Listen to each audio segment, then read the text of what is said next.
and this is a really good little street tree. And 2 weeks ago, I can assure you, it had lovely yellow leaves on it for its autumn colour.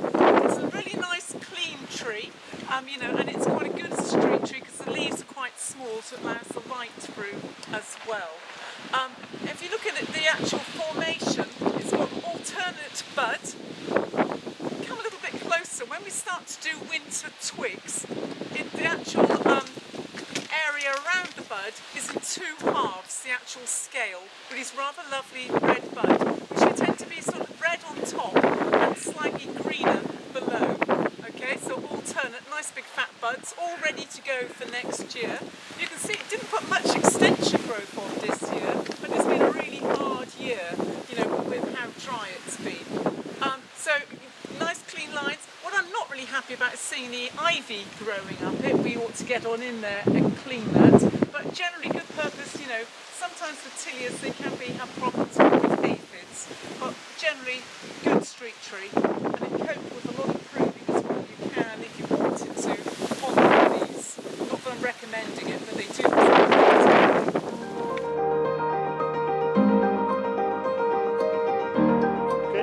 Okay, so your second one, guys, is this Salix Babylonica tortuosa.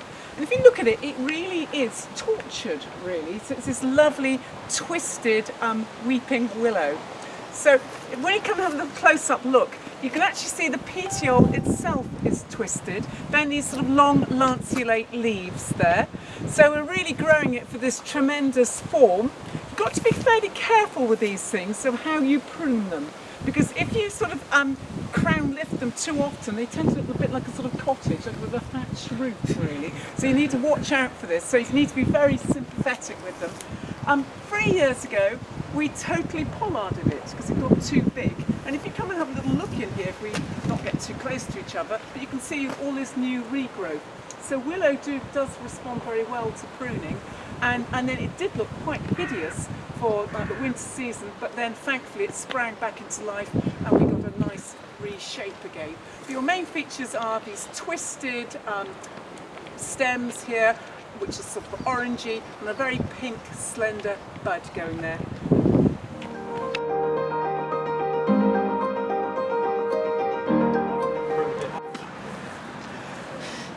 Got the second tip. Oh, no, we chop a bit? Yeah, go on then. We don't chop living bits of trees. Well, we do. No, we Let's don't. get it there. This is perfect. Oh, the leaf fell off! That'll teach you. That's the last rebellion. The last one hanging on there. Okay then. Right, guys, number 3. This is Quercus rubra, so Fagaceae. This is an American red oak. And if we look at it, it's got very distinctive clusters of buds here, which is a real sort of easy feature to tell with oaks. So they have these bud clusters, and then it's also alternate. It's quite a stout twig as well.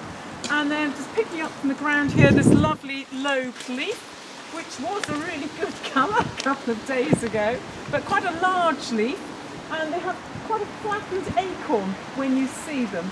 But these red oaks grow very quickly. They're not as long-lived as our English oaks, the Quercus rubra. They tend to grow fast and die quickly. So, you know, but they're much quicker there. And if we have a look at this one here, come on a little bit closer look in here.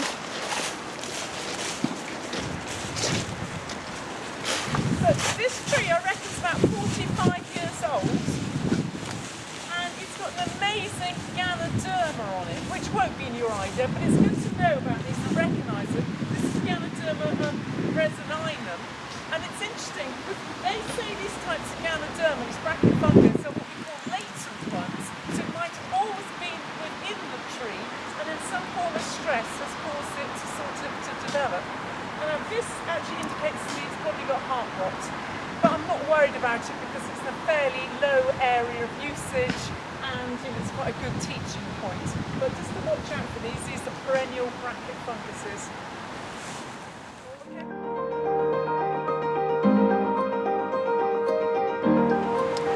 So this is your 4th one. This is Altissima. Okay? And this is a tree of heaven, and it has quite an unusual leaf. So this very long pinnate leaf, which whether it will be with you in next week, probably not, but it's good that we can see it on this sucker coming up through here. So it's a very long leaf, and when this leaf falls off, which is Charlotte's slightly persuading it here, you get a very distinctive sort of leaf scar, which is quite an easy way to help you identify it. And you can sort of see this one here, leaving this quite a nice heart shape on the side of it. These are very rapid growth. Start again. Okay, so number 5, so Aesculus hippocastanum, Sapindiaceae, and this is a horse chestnut. Now, when I move off, I want you just to have a little feel of the actual buds. They are that classic sticky bud, particularly with this apical dominance of the main leader bud, and the sort of sub-buds are much smaller, and it always leaves, if you look at the twig there guys, that sort of classic sort of leaf scar which looks a bit like a horse chestnut as well. And in my hand here, where I nastily ripped out a little seedling, we have this what we call compound palmate leaf. So it's like a palm, but it's put into sections within that shape. So this is compound palmate. Poor horse chestnuts are having it really bad at the moment. I think they're going to find very difficult to buy. There's a sort of 2 problems with it. There has a bacterial canker, which is causing some of this black staining within it. And also it's got a leaf miner moth, which is causing these actual weird sort of mining areas on the leaves. And they could be up to 5 to 7 generations each year of the miner moth. And of course what happens is late season, it's not properly photosynthesizing, so it's never really putting down enough layers of carbohydrate to get it through the next year. Plus then it gets infected with the bacterial canker. So really hard times for horse chestnuts.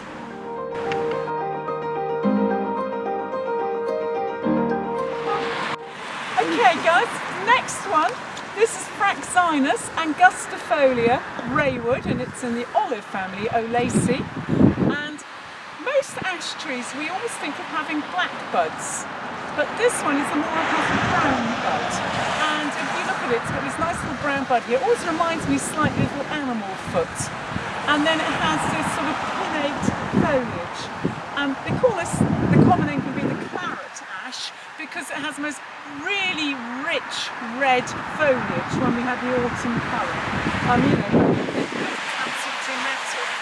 This is a very good street tree, but it can sometimes have, if we just come around and look here, structural weaknesses. Now, because this has virtually got, if you look at the bud formation, like a sort of tri-opposite foliage, you sometimes get what we call these twin leaders, two branches growing up, and then they're not sort of fused together, and it can cause structural weakness. So in strong winds, you'll find that this will split open here, and much as this angustifolia raywood's a great tree, but can be rather limiting as a street tree because we know it's prone to splitting. So they're not planted as much as they can.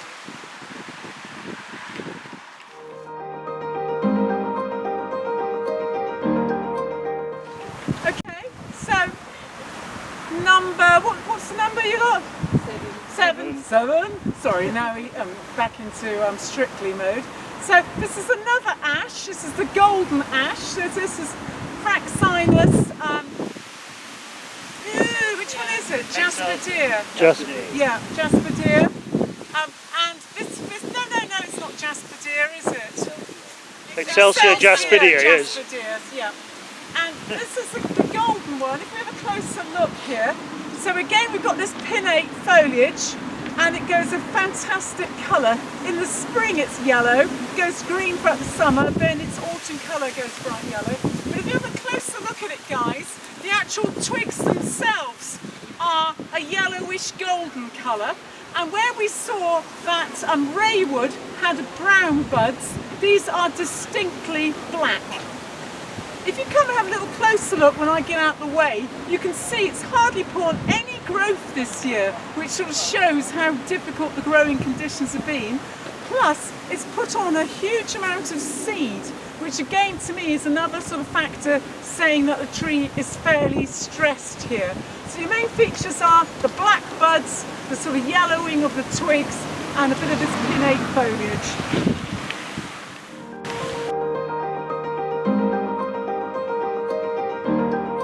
Number 8, Aesculus indica, Sapodiaceae. This is the Himalayan or the Indian horse chestnut.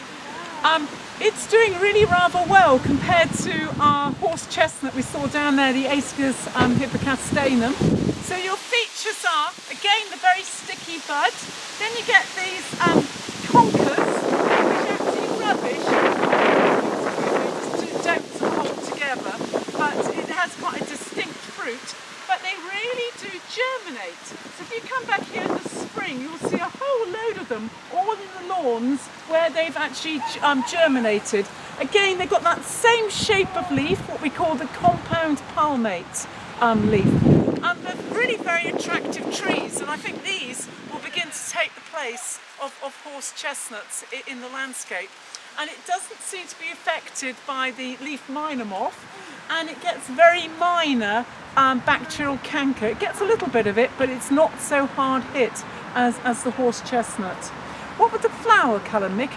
They're white, or they're whitey pink flower, isn't it? They're quite late to flower in the season. So, but it's a very attractive tree. You know, it should be far more seen within a landscape area. Needs space.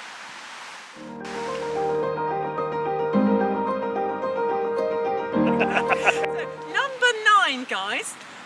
Beautiful little tree. This is Catalpa bignoninoides aurea, great name as well. And this is the golden Indian bean tree, and hence the big beans. Look at those, they're really long and they dry out and they get a little bit rattly as well. But this lovely sort of golden foliage. It's slightly tomentose, it's slightly hairy on the underside. And it has, if you look at it, the buds are rather pathetic. They're in sort of like 3 stages here. So they're a little bit of a rather what I've described as a wimpy bud. If you look at it, they're really rather tiny. But it's a very good street tree. Does very well in areas where you've got quite high temperatures. If you ever go to Westminster and look around Parliament, all the trees around there are catalpas. Because they cope with you know, the high sort of temperatures and low rainfall. There's some really good ones around the Zoological Society as well in London. But you know, and it's, again, this one also takes pruning really well. You can pollard these, and you get this fabulous large leaf effect. So quite, you know, good garden tree.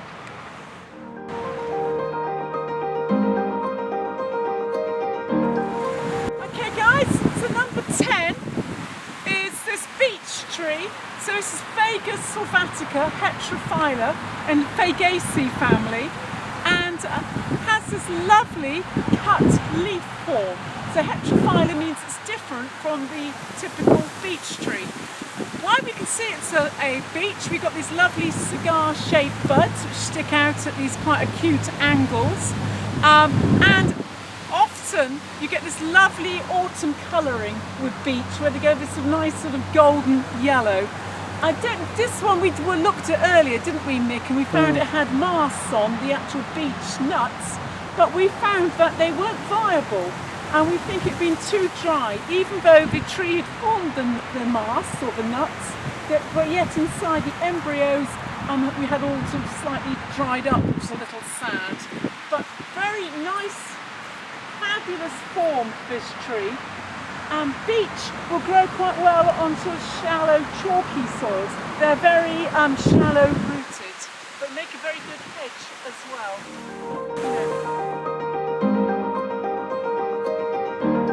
Okay, this is an elm. This is Ulmus sapora autumn gold, the Ulmaceae family. This tree was bred because it had a high resistance to Dutch elm disease. And you're all aware of Dutch elm disease. It's spread by a beetle, and the beetle's carrying a very aggressive fungus, and which gets into the xylem and blocks water systems. It killed maybe 70 to 90 million elm trees just in the UK. And I remember as a child, you know, literally all the trees were just dying around us.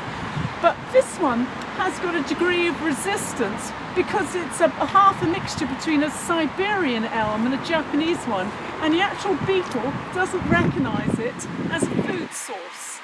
But when this was bred, they never really realised how large they'd get. And if you look at it, they've got a very big crown. We sometimes call that the sail. So if we think about the weather, it's been very wet, hasn't it? It's got this big crown, and it's got this root system which has been has problems now with honey fungus, and hence it goes straight over. So it's not the best form, but it does have fabulous autumn colour. The other thing to have a look at elms is they've got these amazing bud formation. They sometimes call this herringbone, okay, because you get this lovely patination, these big fat round buds. And another easy way to tell elm, when you look at the leaf, guys, and you look at the base of the leaf, you'll find that one lobe is slightly lower than the other.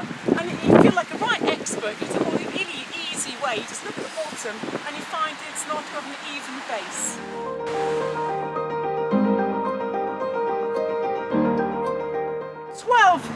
So number 12 is this magnificent tulip tree. So Liriodendron tuliprifer, and it's in the magnolia family. You can sort of tell that by this old remnant of the flower bud here. But this quite unique foliage shape.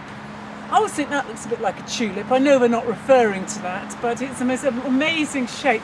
Because they've got a posh term, this. It's called a campanulate leaf, and it only occurs in 2 trees, both of which are Liriodendron. Excellent. So, but as you can see, this is actually still holding on to its autumn colour really well, and an absolutely classic large parkland tree. You know, a wonderful thing. Now, coming a bit closer, guys, they've got these rather lovely, slightly spatula-shaped buds, which will help you because we'll be looking at it a bit later on. And when this flowers, it's an amazing colour. It's sort of yellow and green. Looks really primitive, and you know, a magnificent tree. It's an extremely important timber tree in parts of America, and they refer to it as white poplar. Ah, yes, they But it's do. used in construction work. Yeah.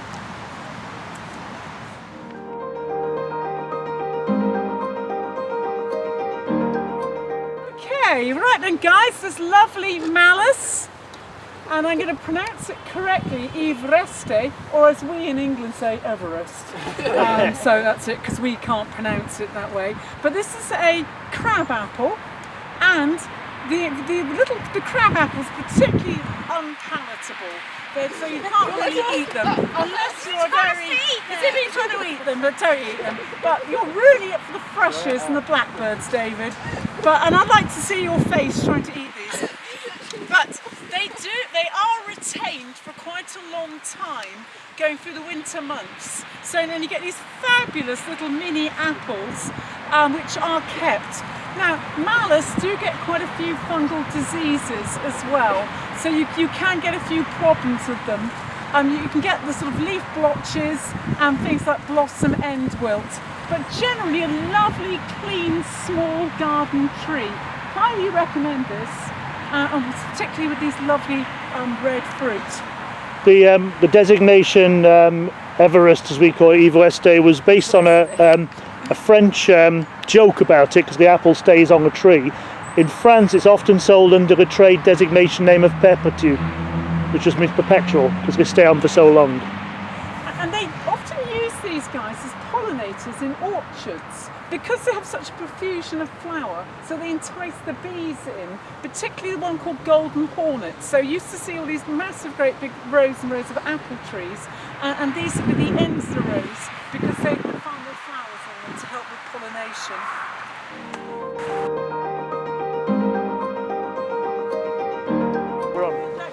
Okay, so this is Quercus ilex, Fagaceae. So this is an evergreen oak, But you can just see the remnant of the acorns here, the actual acorns fallen out, but you've still got the cup effect here. Really good tough parkland tree, works well as a sort of windbreak, or also very good with sort of coastal exposure as well. It does seed a lot, so it can become a little bit problematic.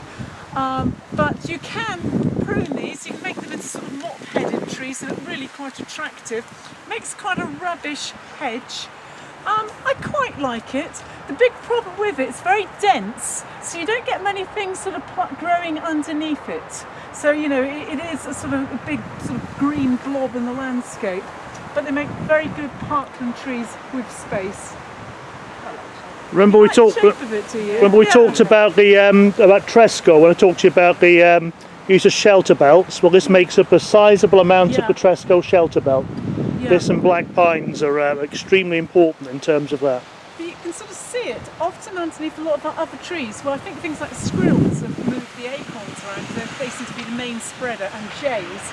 And I've noticed the ones growing up on our Cedrus deodora, and it definitely, you know, it sort of can be a little bit of a problem. It's a doubtful native of the southwest of Ireland as well.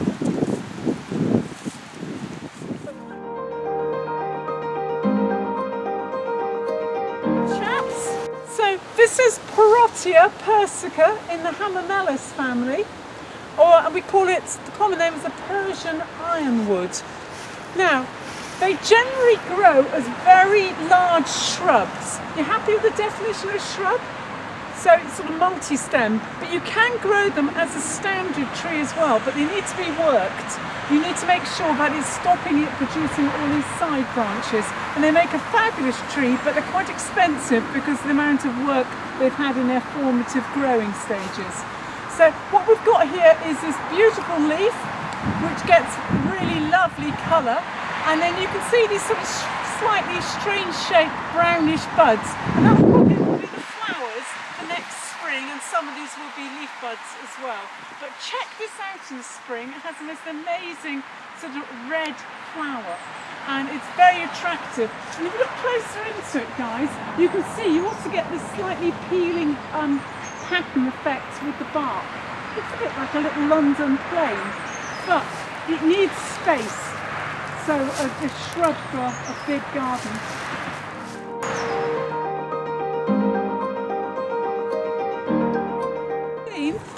Is this beautiful tree. So this is Terracaria fraxinifolia, meaning a little bit like an ash, and it's in the walnut family, it's the Juglans family. And if you look at it, it has very strange buds, and they don't have like a sort of protective layer on them, and you can begin to see that the actual flowers have been formed as well. But it has fabulous autumn colour. It's called a wingnut, and if you can find one for me. So what was the one down there, David? And it has these amazing seed pod. Oh, here's one here, just hanging down there. So these are the actual wingnuts as well. But those of you doing a Wednesday module, we collected those for. Have they germinated?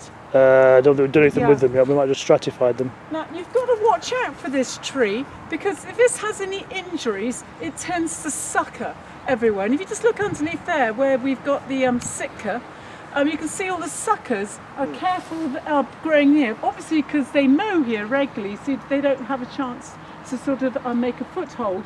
But underneath that conifer, they're beginning to sort of grow. So you know, that can be a problem with it as a reaction. And I'm a bit worried about it, the angle it's growing at. Yeah. So again, this might be what we were sort of saying. We probably planted this in a container. It probably hasn't got a very extensive root system. This heavy clay, it tends to be going that way. But trees do tend to right themselves with the actual way the branches will grow. That could be a little bit of a hangover from 1987 as well. I'm not sure when it was planted. We'll have to have a look. Yeah, that's, what's that, 25 years old, that one, probably, Nick? I don't know. Yeah. That would have been my generation planting that one went in. 1996. Yeah. So it's not the hurricane, no, because it's after that. But a really underplanted, really lovely tree. Really definitely one for a large parkland if you've got the space to put this one in, the Terracaria.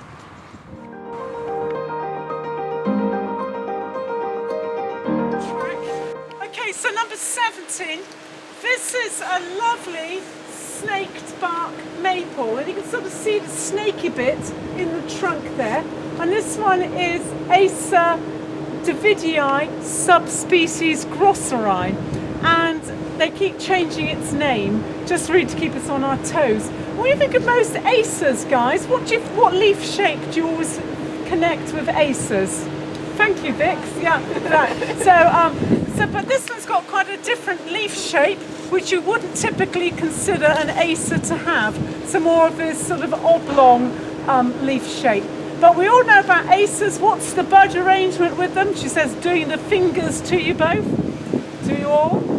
What's the bud? Opposite buds. Yep, so they always have its opposite buds. Can anybody see any seed still hanging on? Any of the Cymaras? So we have the helicopter seed. But this one here, we mainly grow it for its trunk effect, its bark effect, and it does go quite a nice golden colour as well.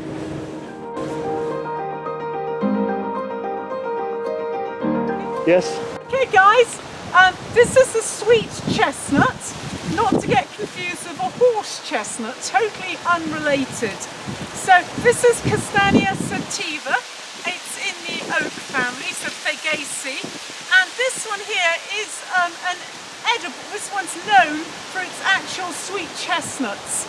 So in theory, if we grabble through the sort of leaf litter here, we might find some yummy chestnuts for toasting.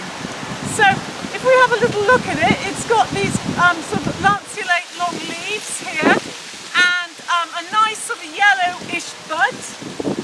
But it really is known for the actual seeds, and they're encased in this really prickly hedgehog-like sort of kernel, and then we have the seeds inside them.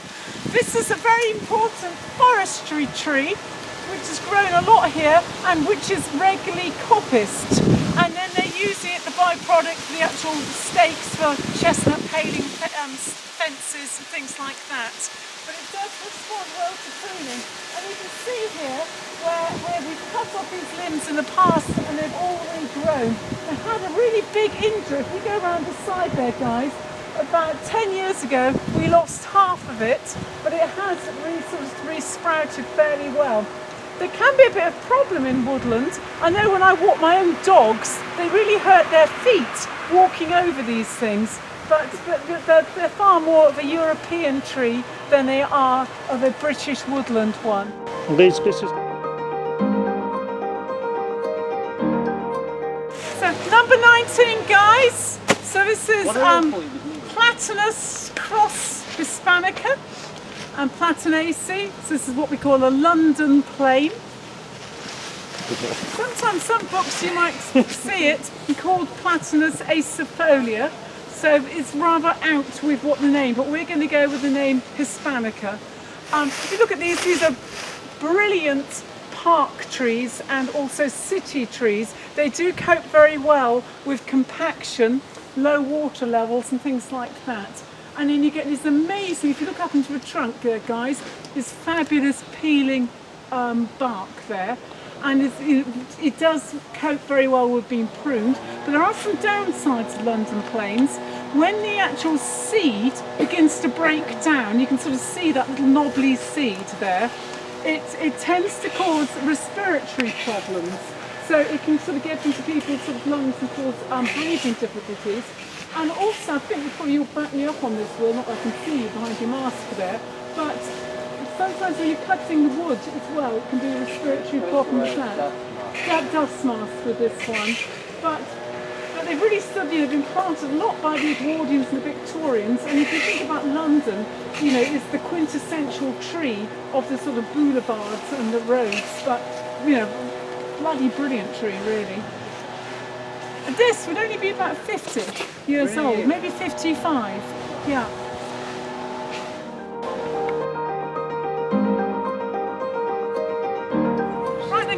Last one, number 20. So this is Rabinia, pseudoacacia frisia, and it's in Fabiaceae family. It used to be what we used to call a legume because it's producing the pods. If if we look at it here, we've got this nice sort of pinnate foliage. Very rubbish thing here, but very delicate sort of tree where you get fabulous light through, you get this nice amount of light, and you can underplant. There is a problem, they say, with Rabinias, is they can be quite brittle. So you can get sort of slightly unexpected sort of limb drop with them. So you can sort of see up here where bits are breaking off with it. But it's a good city tree. And we know we talked about the Orlanthus earlier. And again, the things with Rabinia might also be the trees for sort of climate change. They seem to cope quite well with it. So it's Rabinia pseudoacacia frisia. The golden, what's the common name? Golden honey locust. Golden honey locust. But really good urban tree.